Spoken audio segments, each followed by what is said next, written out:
They just gave me this beautiful jacket. They said, "Here, Mr. President, please take this home."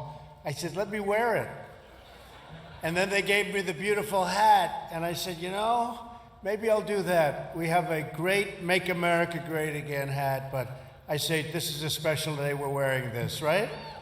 So, I have no idea how it looks, but I think it looks good. It's a great looking hat. Just like this is a great looking ship. Thank you. I'm privileged to stand here today with the incredible men and women of the United States Navy. American sailors are the best war-fighting sailors anywhere in the world, and it's not even close. And Susan, I am so glad you could be with us. I know how hard you work, 17 visits. And she wanted things done right, I will tell you. They told me she wanted this one done right in honor of both of her parents, who were great, great people. And we wanted to introduce this beautiful vessel to the American people, and I wanted to be here. I wanted to be with you. So, Susan, and to your family, unbelievable job. Unbelievable. The soon-to-be commissioned Gerald R. Ford, USS, what a place. It really feels like a place. You stand on that deck and you feel like you're standing on a very big piece of land, but this is better than land. It'll not only be a great symbol of American strength, but a great legacy for your father and our former president, Gerald Ford. President Ford was a Navy man. By the way, he was also a great athlete, for those of you that didn't know. He saw action in the South Pacific during World War II. He served this country with honor in the military and Congress and in the White House. The proud dignity of this ship is a fitting tribute to Gerald Ford, the man and the president.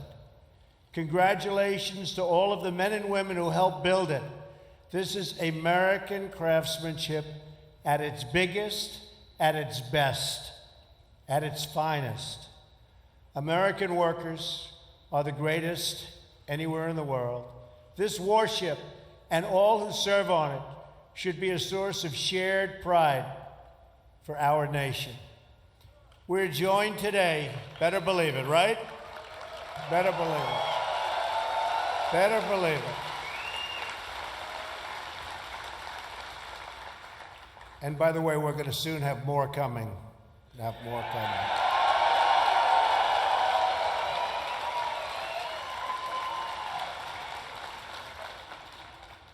We are joined today by General Mattis, now Secretary Mattis. Where is he?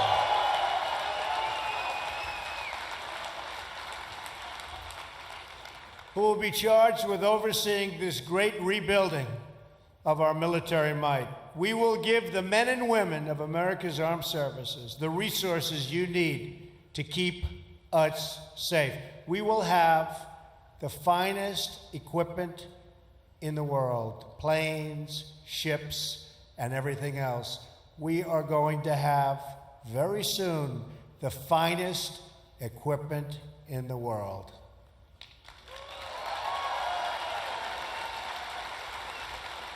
We will give our military the tools you need to prevent war and, if required, to fight war and only do one thing.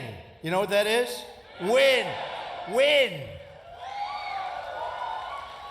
We're going to start winning again. Admiral John Richardson, Chief of Naval Operations, is with us today as well. Great gentleman. Admiral, we're going to ensure our Navy has the resources, personnel, training, and equipment, the kind of equipment that you need. So congratulations, Admiral, and a lot more is coming.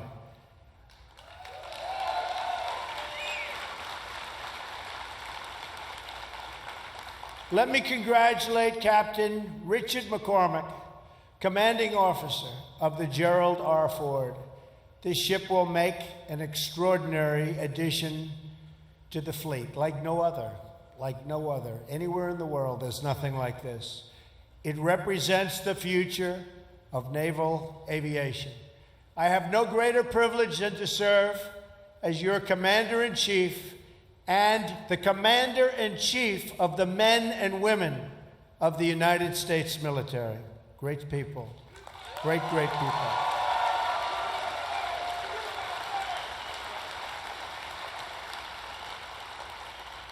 I salute you, and I salute our sailors.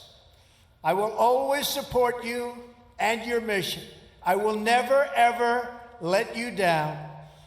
And I also have to recognize Mike Petters, President and CEO of Huntington Ingalls Industries, along with Matt Mulheron, President of Newport News Shipbuilding. They won't let you down either. They're not going to let you down either. To those who serve our nation in uniform, and to those who build the instruments of our defense, I thank you on behalf of our nation. I agree. Our carriers are the centerpiece of American military might overseas.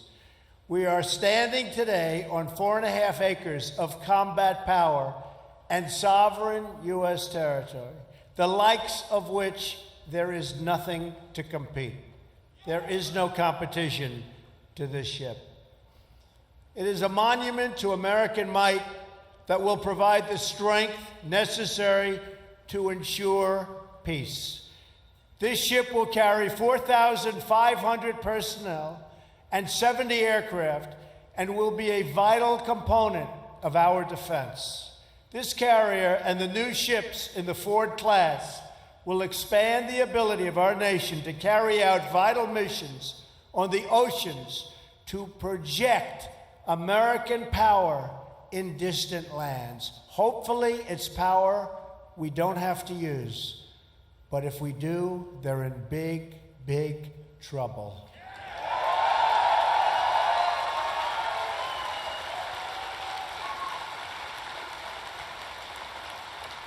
This great aircraft carrier provides essential capabilities to keep us safe from terrorism and take the fight to the enemy for many years in the future. The great Admiral Nimitz, who commanded the U.S. Pacific Fleet through the Second World War, once said, "It is the function of the Navy to carry the war to the enemy so that it will not be fought on U.S. soil." True.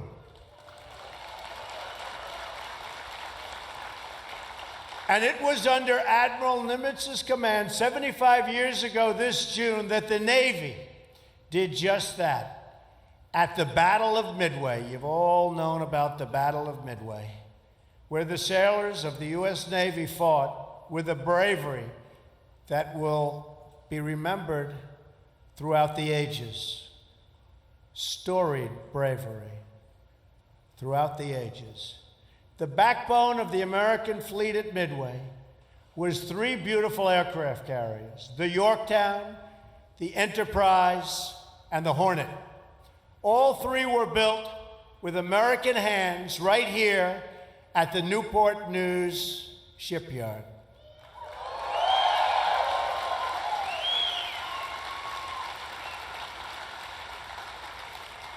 At Midway, America was greatly outnumbered by, a lot. And its fleet badly damaged, but the heroic deeds changed the course of history. Many brave Americans died that day, and through their sacrifice, they turned the tide of the Pacific War. It was a tough tide. It was a big tide. It was a vicious tide, and they turned it. Countless other Americans in that war, some of them parents and grandparents to people in this room today, came home thanks to their very heroic deeds. The sailors at Midway are part of a long line of American heroes, an unbroken chain of patriots from each generation to the next, who rose to defend our flag and our freedom. That legacy continues today as American warriors protect our people from the threat of terrorism. On Tuesday, in my address to a joint session of Congress, I ask Congress to eliminate the defense sequester and to support my request for a great rebuilding of the United States military and the United States Navy.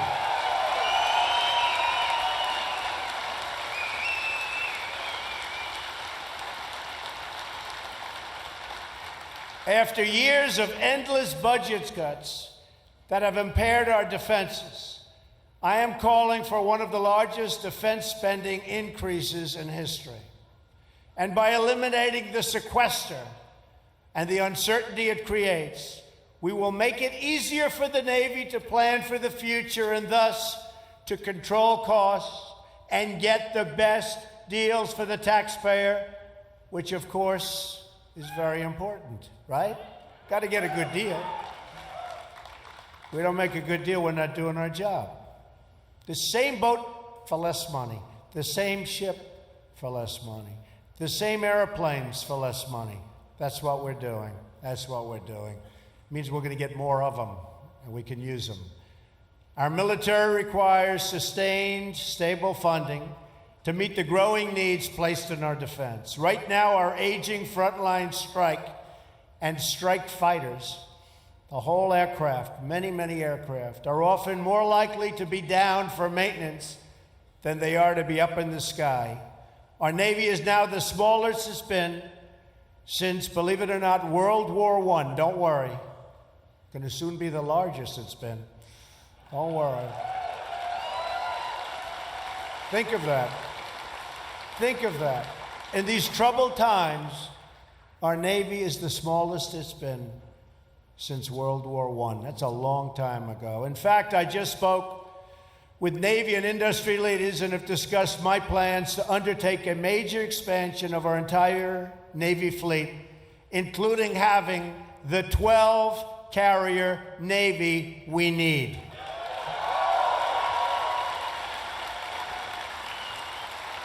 We also need more aircraft, modernized capabilities, and greater force levels.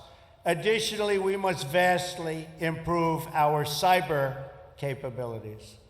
This great rebuilding effort will create many jobs in Virginia and all across America, and it will also spur new technology and new innovation. America has always been the country that boldly leads the world into the future, and my budget will ensure we do so and continue to do exactly that. American ships will sail the seas. American planes will soar the skies. American workers will build our fleets.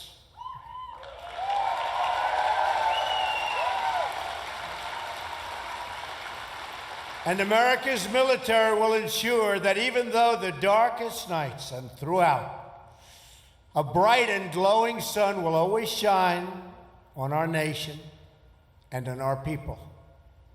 Our Navy is great. Our Navy is great. Our people are great. Great.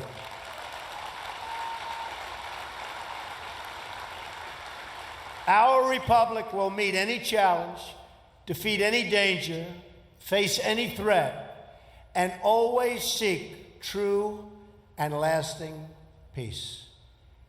May God bless